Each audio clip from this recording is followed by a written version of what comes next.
ఓసారి వీళ్ళ గురించి కొంత మీరు డీటెయిల్ అనాలిసిస్ తెలుసుకుంటే వీళ్ళు ఎంత దారుణమైనటువంటి వ్యక్తులు అనేది నేను మీకు చూపిస్తా. ఎవరు? ఈ తెల్లం వెంకట్రావు అనేటటువంటి వ్యక్తి.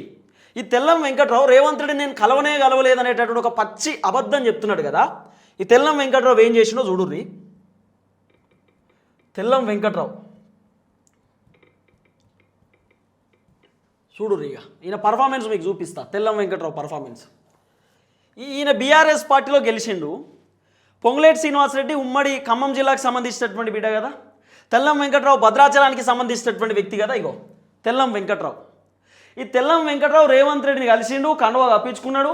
తర్వాత ఇక్కడ పొంగులేటి శ్రీనివాసరెడ్డి ఉన్నాడు, వీళ్ళందరూ ఉన్నారు. నేను కలవలేదండి అంటున్నాడు. ఇగో ఈ ఫోటో కాదా? రేవంత్ రెడ్డిని కలిసి ఏదో ఇన్విటేషన్ ఇచ్చిందో ఏదో దరఖాస్తు పెట్టుకున్నటువంటి ఫోటో కాదా? తెల్లం వెంకట్రావు బీఆర్ఎస్లోనే ఉన్నా అని పచ్చి అబద్ధం, మామూలు అబద్ధం కాదు, ఒక భయంకరమైనటువంటి అబద్ధం చెప్పే కార్యక్రమం చేస్తున్నాడు. ఇగో తెల్లం వెంకట్రావు, పొంగులేటి శ్రీనివాసరెడ్డి, కోమటిరెడ్డి వెంకటరెడ్డి, రేవంత్ రెడ్డి. ఈ ఫోటోలు కావా? ఇంకా బుద్ధి లేకుండా ఎట్లా చెప్తారు నేను అదే పార్టీలో ఉన్నా అని చెప్పి? ఎట్లా మాట్లాడతారు? ఇంకా ఎట్లా మాట్లాడబుద్ధి అవుతున్నది? ఇగో నేను బీఆర్ఎస్లో చేరడం లేదు, ఆ క్లారిటీ ఇచ్చిండు. మరి దేంట్లో ఉన్నట్టు? కాంగ్రెస్లో ఉన్నట్టే కదా. ఇంకా కాంగ్రెస్లో లేనని చెప్పి ఎందుకు అబద్ధం చెప్పడం? తెల్లం వెంకట్రావు ఇట్లనే